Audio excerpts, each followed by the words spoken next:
माझी अपूर्ण पूजा. निवेदिका मेघा चव्हाण.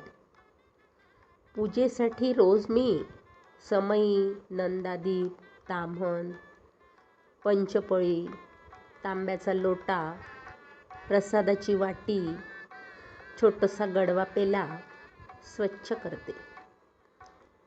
पण जोपर्यंत विकारांच्या मलिनतेपासून मन स्वच्छ होत नाही तोपर्यंत माझी पूजा मला अपूर्णच वाटते. देवासमोर मी रोज रांगोळी काढते, पण त्या पांढऱ्या रंगाप्रमाणे माझे मन जोपर्यंत धवल निर्मळ होत नाही तोपर्यंत मला माझी पूजा अपूर्णच वाटते. रोज ताम्हणात देवांवर मी अभिषेक करते, पण मनातल्या आसक्तीवर मी जोपर्यंत पाणी सोडत नाही तोपर्यंत मला माझी पूजा अपूर्णच वाटते. रोज मी देवाजवळ दिवा लावते, तेलाचा आणि तुपाचा दोन्हीही. पण जोपर्यंत समाधानी वृत्तीचा नंदादीप मी मनात तेवत नाही तोपर्यंत मला माझी पूजा अपूर्णच वाटते.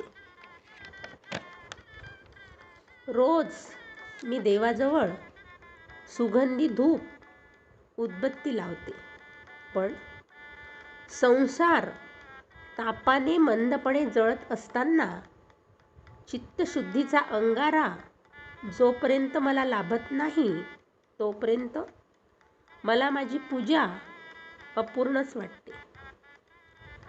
रोज मी देवाजवळ कापूर जाळते, पण त्या कापराच्या वडीप्रमाणे माझ्या मनातील कुविचार क्षणात जळून जात नाही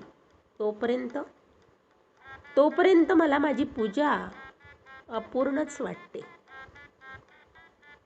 रोज आरती करताना मी देवाचा गुणगौरव करते, पण आजूबाजूच्या माणसांमधील गुण जोपर्यंत मी शोधत नाही तोपर्यंत मला माझी पूजा अपूर्णच वाटते.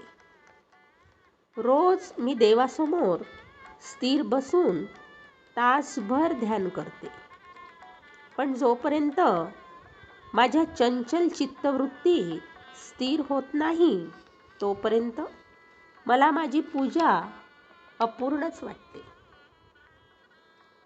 वृक्षवेलींनी प्रयत्नपूर्वक निर्मिलेली फुले मी परमेश्वरचरणी रोज अर्पण करते, पण माझ्या कष्टसाध्य सत्कर्माची फुले मी जोपर्यंत समाजाला वाटत नाही तोपर्यंत मला माझी पूजा अपूर्णच वाटते. देवासमोर मी रोज प्रसाद ठेवते, पण त्याने मला दिलेला हा जीवनरूपी प्रसाद परोपकारी वृत्तीने जोपर्यंत मी इतरांना देत नाही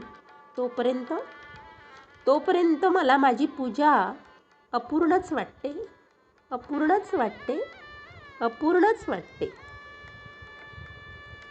धन्यवाद.